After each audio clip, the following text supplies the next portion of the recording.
په اسلام آباد کې د طالبانو سفارتخانه ویلي چې پرستو کې په اسلام آباد او پنډر کې د افغانانو نیولو لړۍ پیل شوې او پولیس ویلي چې ګینه دغه افغانانو د ناخمه مای په مظاهرو کې برخه اخیسته او یا اسناد نه لرل. د طالبانو سفارتخانه ویلي چې پرستو کې د پاکستان په پلازمین اسلام آباد پنډر او خوشا سیمو کې او په کراچۍ کې د نیول شو افغانانو په اړه د پاکستاني چارواکو سره د نږدې په رابطه کې دي. سفارتخانه زیاته کړې چې د اسلام آباد او پنډه په 5 مختلفو خارونو کې پولیسو په دې نامه چې ګویا افغانانو په مظاهرو کې برخه اخیسته او یا د اوسېدو اسناد نه لري د هغوی د نیولو لړۍ پیل کړې ده. نیول شوی کسان ټول بېګناه او غریب خلک دي چې د مای د ناخمې په نیټې له پیغو سره هیڅ تړاو نه لري. پاکستان کې په ناخمه مای تحریک انصاف ګوند د مشر او مخکنی وزیر اعظم عمران خان د غبن په غزیه کې د نیولو وروستو هم په دغه ورځ او 10 مای د تحریک انصاف غړو د ملک په لویو ښارونو کې قهرجنې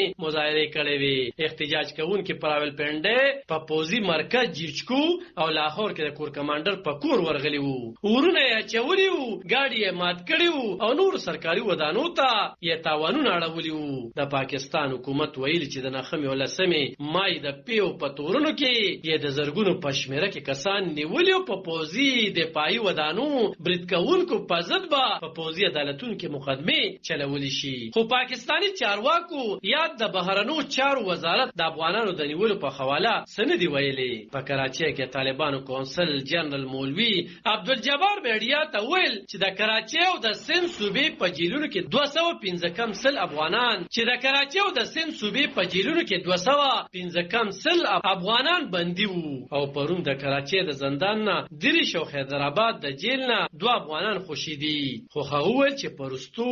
لسو ورځو کې د اسنادو نه لرلو په تور نور د اویا پورې افغانان نیول شوي دي. په کراچۍ کې د افغانانو لپاره وکالت کوونکي وکیل منیزه کاکړ په 1 جون په یو ټویټ کې ویلي وو چې په کراچۍ کې 12 نیول شوو کسانو کې د پاکستاني وګړي هم دي او په افغانانو کې زیات رجسټر کسان نیول شوي دي. علب خان شیرپو